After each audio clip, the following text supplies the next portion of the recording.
Pernahkah Anda merasa kecewa setelah membantu seseorang? Mungkin Anda pernah menolong seseorang dengan penuh keikhlasan, tetapi akhirnya justru dikhianati atau dimanfaatkan. Itu bukan kebetulan. Bisa jadi Anda sedang diuji apakah Anda bisa bersikap bijak dalam memberi pertolongan. Sebagai seorang Muslim, kita diajarkan untuk selalu berbuat baik, menolong sesama dan memberi bantuan kepada mereka yang membutuhkan.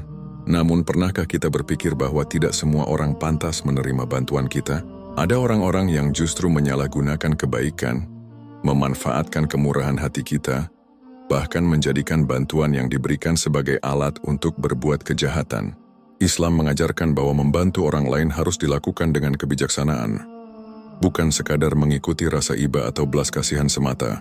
Allah dalam Al-Quran memberikan peringatan tentang orang-orang yang tidak layak dibantu, karena mereka justru bisa menjerumuskan kita ke dalam keburukan atau menyalahgunakan pertolongan kita. Rasulullah juga mencontohkan bagaimana beliau bersikap tegas terhadap tipe-tipe orang tertentu yang hanya membawa kerugian bagi diri sendiri dan masyarakat. Dalam video kali ini, kita akan membahas siapa saja tipe orang yang diperingatkan dalam Islam untuk tidak dibantu. Bukan karena kita harus menjadi pelit atau tidak peduli, tetapi agar kebaikan yang kita lakukan tidak sia-sia dan justru berujung keburukan. Mari kita pahami bersama peringatan Allah ini, agar kebaikan kita tetap bernilai dan bermanfaat sesuai dengan ajaran Islam. 1. Bantuan untuk orang yang ingin berbuat dosa dan maksiat. Allah Subhanahu wa Ta'ala dengan tegas melarang kita untuk bekerja sama atau membantu orang yang terlibat dalam dosa dan maksiat. Dalam surah Al-Maidah ayat 2, Allah berfirman, "Dan janganlah kamu tolong-menolong dalam berbuat dosa dan pelanggaran. Dan bertakwalah kepada Allah, sesungguhnya Allah sangat berat siksanya." Ayat ini menjadi pedoman bagi kita agar tidak menjadi bagian dari kejahatan atau mendukung perilaku yang bertentangan dengan syariat. Jika seseorang meminta bantuan untuk melakukan sesuatu yang haram, seperti menipu, memanipulasi, menyebarkan fitnah, atau bahkan melakukan tindakan kriminal, maka kita wajib menolak. Banyak orang terjebak dalam dosa karena mereka tidak berani mengatakan tidak saat diminta membantu sesuatu yang buruk. Misalnya, ada teman yang meminta bantuan untuk membuat laporan palsu, seseorang yang mengajak ikut serta dalam bisnis riba, atau bahkan seseorang yang memanfaatkan kebaikan kita untuk menutupi kesalahannya. Jika kita membantu mereka, tanpa sadar kita juga ikut menanggung dosanya. Oleh karena itu, kita harus berhati-hati dalam memilih kepada siapa kita memberikan bantuan. Namun penting untuk diingat bahwa bukan berarti kita harus membenci orang-orang yang berbuat dosa. Islam tetap mengajarkan untuk mengajak mereka kepada kebaikan, menasihati dengan cara yang baik, dan mendoakan agar mereka mendapat hidayah. Tetapi jika mereka tetap dalam keburukan dan berniat memanfaatkan kita untuk kejahatan, maka sebaiknya kita menjauh dan tidak terlibat. Kesimpulannya, membantu sesama adalah perbuatan baik, tetapi jika bantuan itu justru mendukung dosa dan kemaksiatan, maka kita harus berani menolak. Dengan begitu, kita tidak hanya menjaga diri dari dosa, tetapi juga membantu masyarakat agar tidak semakin larut dalam keburukan. 2. Orang yang malas dan tidak mau berusaha. Islam adalah agama yang sangat menjunjung tinggi kerja keras dan kemandirian. Allah Subhanahu wa Ta'ala berfirman, "Dan bahwasanya seorang manusia memperoleh apa yang telah diusahakannya." Quran Surat An-Najm ayat 39. Ayat ini menegaskan bahwa setiap orang harus berusaha untuk mendapatkan apa yang diinginkannya. Islam tidak mengajarkan kita untuk berpangku tangan dan mengandalkan belas kasihan orang lain tanpa alasan yang jelas. Namun dalam kehidupan sehari-hari, kita sering menemui orang-orang yang lebih suka meminta daripada bekerja. Mereka menjadikan belas kasihan orang lain sebagai sumber penghidupan, bukan karena keadaan yang memaksa, tetapi karena malas dan enggan berusaha. Rasulullah bersabda, "Sungguh seandainya salah seorang di antara kalian mengambil beberapa utas tali, lalu ia pergi ke gunung, kemudian ia kembali dengan memikul seikat kayu bakar dan menjualnya, sehingga dengan hasil itu Allah mencukupkan kebutuhan hidupnya. Itu lebih baik baginya daripada meminta-minta kepada sesama manusia, baik mereka memberinya ataupun tidak." Hadis riwayat Bukhari. Hadis ini menunjukkan bahwa bekerja keras, meskipun dengan pekerjaan sederhana, lebih mulia daripada bergantung pada orang lain. Sayangnya, ada orang-orang yang lebih memilih meminta bantuan tanpa upaya memperbaiki dirinya. Mereka selalu mengeluh sulit mendapatkan pekerjaan, tetapi enggan belajar keterampilan baru. Mereka sering mengaku tidak punya uang, tetapi tetap menghabiskan waktu untuk hal-hal yang tidak produktif. Membantu orang seperti ini justru bisa membuat mereka semakin malas dan bergantung. Jika kita terus memberi tanpa menasihati mereka untuk berusaha, maka kita hanya membuat mereka semakin nyaman dengan kemalasan mereka. Islam mengajarkan keseimbangan, membantu orang yang memang benar-benar membutuhkan, tetapi juga mendorong mereka untuk bekerja dan mandiri. Namun, ini bukan berarti kita tidak boleh membantu sama sekali. Jika seseorang dalam keadaan darurat, tentu kita wajib membantu. Tetapi jika seseorang terus-menerus meminta tanpa ada usaha untuk berubah, maka sebaiknya kita menasihatinya terlebih dahulu sebelum memberikan bantuan. Jangan sampai kebaikan kita justru membuat seseorang semakin malas. Bantulah dengan cara yang benar, berikan dorongan, motivasi, atau bahkan peluang kerja, bukan sekadar memberi tanpa solusi jangka panjang. Dengan begitu, kita tidak hanya membantu secara materi, tetapi juga mendidik mereka untuk menjadi lebih mandiri dan bertanggung jawab atas hidupnya. 3. Orang yang suka mengkhianati dan tidak tahu berterima kasih. Dalam Islam, kejujuran dan rasa syukur adalah dua sikap yang sangat ditekankan. Namun ada orang-orang yang justru mengkhianati kebaikan yang diberikan kepada mereka. Mereka menerima bantuan dengan mudah, tetapi lupa atau bahkan mengkhianati orang yang telah menolongnya. Allah SWT berfirman, "Sesungguhnya Allah tidak menyukai orang-orang yang berkhianat." Quran Surat Al-Anfal ayat 58. Rasulullah juga bersabda, "Barang siapa tidak berterima kasih kepada manusia, maka ia tidak bersyukur kepada Allah." Hadis riwayat Ahmad. Ada orang yang setelah dibantu justru berpura-pura lupa. Mereka meminta pertolongan saat butuh, tetapi setelahnya tidak peduli dengan orang yang telah membantu mereka.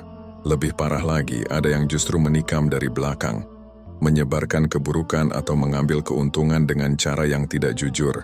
Contoh nyata dari kehidupan sehari-hari adalah teman yang selalu meminta bantuan finansial, tetapi ketika kita sendiri dalam kesulitan, mereka menghilang. Atau rekan bisnis yang kita bantu membangun usaha, tetapi ketika sukses, mereka malah menjauh dan tidak mau mengingat jasa kita.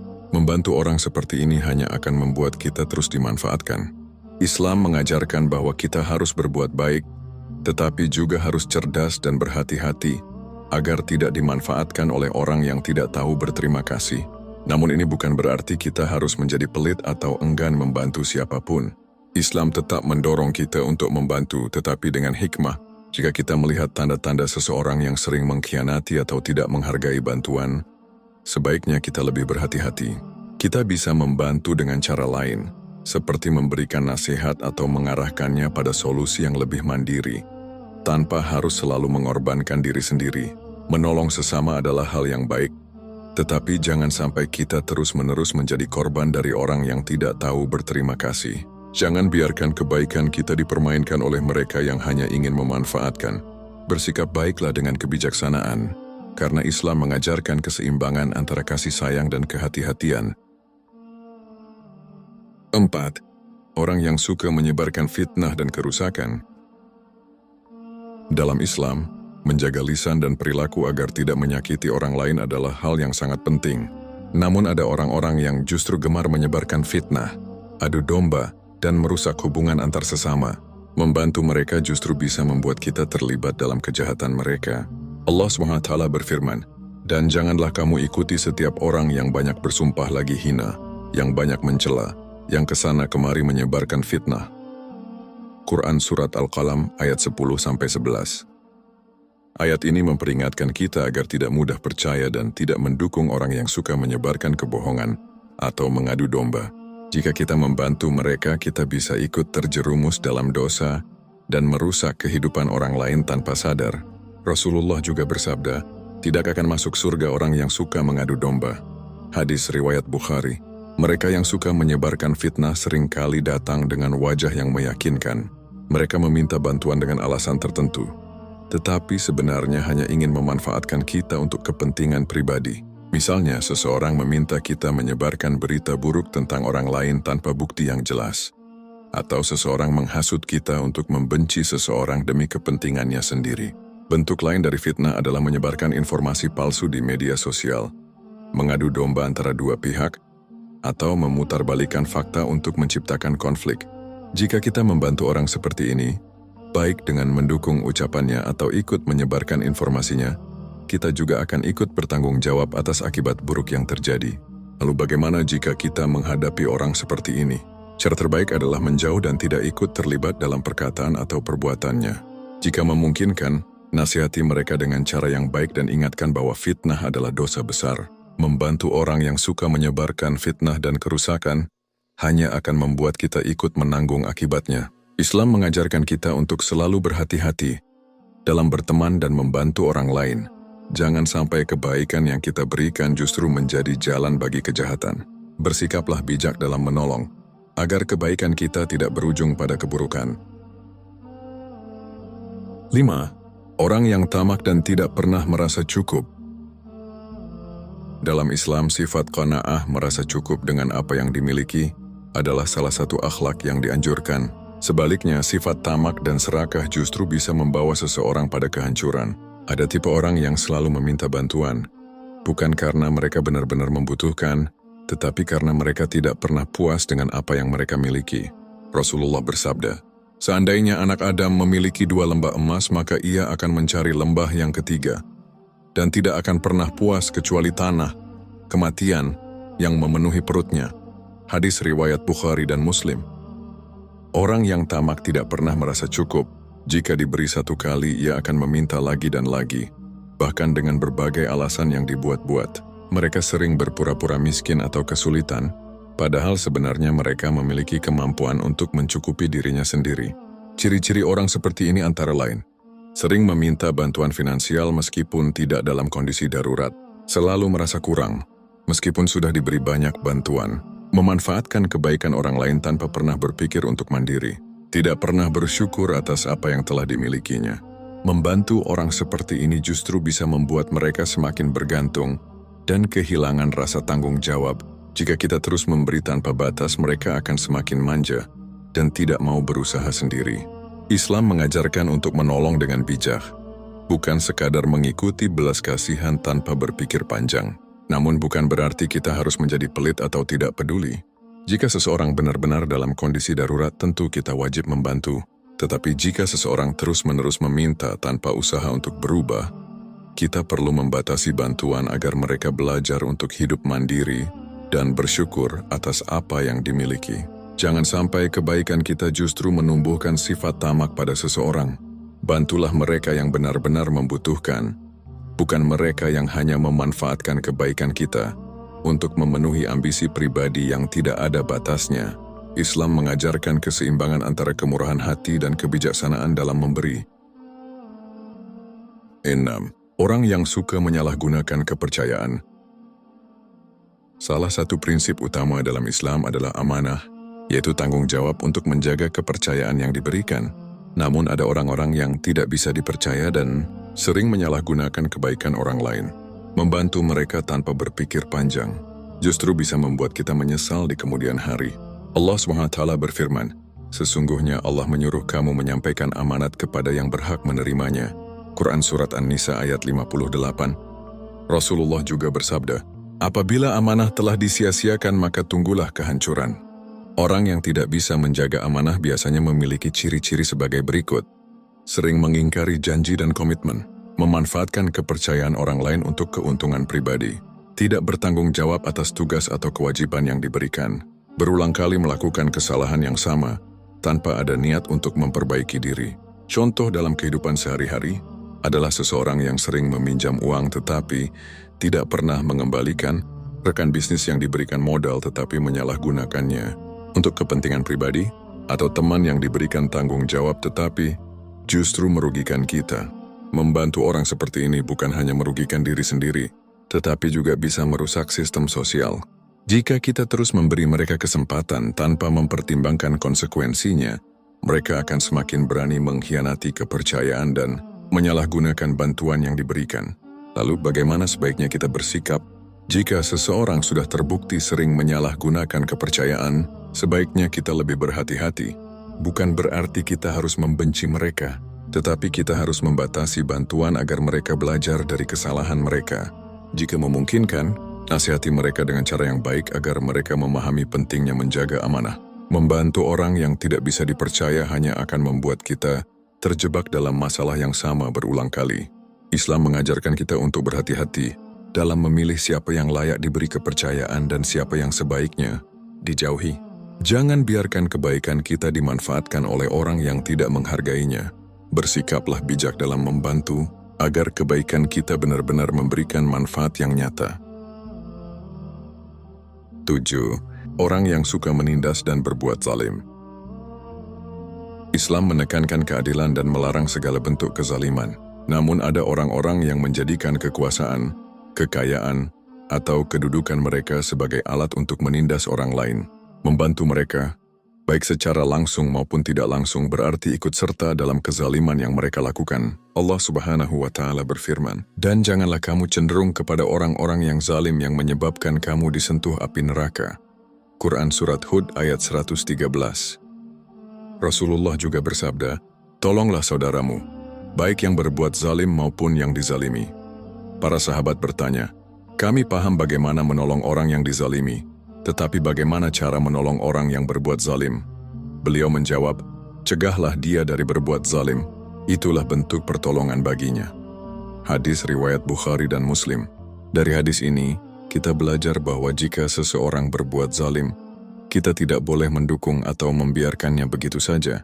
Bentuk kezaliman ini bisa bermacam-macam seperti pemimpin yang korup dan menyalahgunakan jabatannya, orang kaya yang menindas orang miskin dengan kekayaannya, atasan yang semena-mena terhadap bawahannya, seseorang yang suka merugikan orang lain untuk kepentingannya sendiri, membantu orang zalim, misalnya dengan menutupi keburukan mereka, mendukung keputusan yang tidak adil, atau membiarkan kezaliman terjadi tanpa melakukan apapun, bisa menjadikan kita bagian dari kezaliman itu sendiri. Namun bukan berarti kita harus bersikap kasar atau membalas kezaliman dengan kezaliman. Cara terbaik dalam menghadapi orang zalim adalah dengan menegakkan keadilan, menasihati mereka jika memungkinkan, dan tidak ikut serta dalam tindakan yang mendukung kezaliman mereka. Menolong orang yang zalim bukanlah kebaikan, tetapi justru bisa membuat kita ikut menanggung akibat buruknya. Islam mengajarkan untuk bersikap tegas dalam menghadapi kezaliman, bukan dengan kekerasan tetapi dengan sikap yang adil dan bijaksana. Jangan biarkan kebaikan kita dipakai sebagai alat untuk menindas orang lain. 8. Orang yang suka merusak hubungan sesama. Islam sangat menjunjung tinggi ukhuwah Islamiyah, persaudaraan sesama Muslim, dan melarang perbuatan yang dapat merusak hubungan antar sesama, seperti hasad, iri hati, ghibah, menggunjing, namimah, adu domba, dan permusuhan tanpa alasan yang benar. Membantu orang yang suka memecah belah hanya akan membuat kita ikut menanggung dosa dan memperburuk keadaan. Allah berfirman, "Sesungguhnya orang-orang yang beriman itu bersaudara, maka damaikanlah antara kedua saudaramu." Quran Surat Al-Hujurat ayat 10. Rasulullah juga bersabda, "Orang yang terbaik di antara kalian adalah yang paling baik akhlaknya terhadap sesamanya." Hadis riwayat Bukhari dan Muslim. Namun ada orang yang senang melihat orang lain bermusuhan. Mereka sering menyebarkan fitnah, mengadu domba atau mencari kesalahan orang lain agar hubungan mereka dengan orang lain menjadi renggang. Tipe orang seperti ini memiliki ciri-ciri sebagai berikut. Suka mengadu domba dan menyebarkan isu yang belum jelas kebenarannya, membesar-besarkan kesalahan orang lain untuk menciptakan permusuhan, menghasut seseorang agar membenci orang lain tanpa alasan yang benar, senang melihat orang lain bertengkar atau saling menjauhi. Jika kita membantu atau mendukung orang seperti ini, misalnya dengan ikut menyebarkan cerita negatif tentang orang lain atau menuruti kemauannya tanpa berpikir panjang, maka kita juga ikut terlibat dalam dosa yang sama. Islam mengajarkan kita untuk menjaga keharmonisan dan memperbaiki hubungan, bukan malah memperburuknya. Jika seseorang datang dengan cerita yang berpotensi merusak hubungan orang lain, kita sebaiknya tidak langsung percaya dan tidak ikut menyebarkannya. Sebaliknya, kita harus mencari kebenaran dan jika memungkinkan mendamaikan pihak yang berselisih. Menolong orang yang suka merusak hubungan sesama hanya akan membawa keburukan. Islam mengajarkan kita untuk menjadi penyebar kedamaian, bukan alat bagi mereka yang ingin melihat orang lain bermusuhan. Jangan biarkan kebaikan kita digunakan untuk kepentingan yang salah. Bersikaplah bijak dalam menolong, agar setiap bantuan yang kita berikan membawa manfaat bukan kerusakan. 9. Orang yang suka menggunakan agama untuk kepentingan pribadi. Salah satu bahaya yang sering muncul dalam masyarakat adalah adanya orang-orang yang memanfaatkan agama untuk kepentingan pribadi. Mereka menggunakan ayat-ayat Allah dan hadis Rasulullah bukan untuk kebaikan, tetapi untuk menipu, mencari keuntungan duniawi, atau memanipulasi orang lain agar mengikuti keinginan mereka. Allah SWT berfirman, "Dan janganlah kamu menjual ayat-ayatku dengan harga yang murah." Quran Surat Al-Ma'idah ayat 44. Ciri-ciri orang yang menggunakan agama untuk kepentingan pribadi antara lain: menggunakan dalil agama untuk membenarkan keburukan atau kezaliman yang mereka lakukan, memanipulasi orang lain agar taat kepadanya, bukan kepada ajaran Islam yang sebenarnya, mencari keuntungan duniawi dari agama, seperti meminta sumbangan dengan alasan agama tetapi digunakan untuk kepentingan pribadi, memutarbalikkan ajaran Islam agar sesuai dengan kepentingan mereka sendiri. Misalnya ada orang yang berpura-pura sebagai tokoh agama, tetapi sebenarnya hanya ingin mendapatkan penghormatan atau keuntungan materi dari pengikutnya. Ada juga yang menggunakan agama sebagai alat untuk menutupi keburukan atau mencari dukungan dalam konflik pribadi. Membantu atau mendukung orang seperti ini bisa membuat kita ikut bertanggung jawab atas keburukan yang mereka sebarkan. Jika kita melihat seseorang yang menggunakan agama untuk kepentingan pribadinya, kita harus bersikap kritis dan tidak mudah tertipu. Sebaiknya kita mencari ilmu dari sumber yang benar dan mengikuti ulama yang benar-benar amanah dalam menyampaikan ajaran Islam. Islam adalah agama yang suci dan tidak boleh digunakan sebagai alat untuk mencari keuntungan duniawi dengan cara yang salah. Jangan sampai kebaikan kita justru menjadi jalan bagi orang-orang yang ingin memanfaatkan agama demi kepentingan pribadinya. Bersikaplah bijak dalam menolong, agar bantuan kita benar-benar membawa manfaat dan berkah, bukan menjadi bagian dari kezaliman. Kesimpulan, Islam sangat menganjurkan umatnya untuk saling membantu dan menebarkan kebaikan. Namun Islam juga mengajarkan agar kita bersikap bijak dalam memberikan pertolongan. Tidak semua orang layak untuk dibantu, terutama jika bantuan tersebut justru akan dimanfaatkan untuk hal-hal yang merugikan kita atau orang lain. Membantu seseorang bukan hanya soal niat baik, tetapi juga soal kebijaksanaan. Jika kita membantu orang yang salah, kita bisa saja justru mendukung kejahatan atau keburukan tanpa sadar. Islam mengajarkan keseimbangan antara kasih sayang dan kehati-hatian. Namun, ini bukan berarti kita harus menjadi orang yang pelit atau tidak peduli terhadap sesama. Kita tetap harus menolong tetapi dengan cara yang benar. Jika seseorang benar-benar membutuhkan bantuan dan memiliki niat baik untuk berubah, maka menolong mereka adalah ladang pahala. Tetapi jika seseorang terus-menerus menyalahgunakan kebaikan kita, maka menjauh dan tidak membantu adalah keputusan yang lebih bijak. Sebagai Muslim, kita harus selalu memohon petunjuk kepada Allah dalam setiap keputusan. Semoga kita selalu diberikan kebijaksanaan dalam berbuat baik dan tidak terjebak dalam kebaikan yang justru membawa keburukan.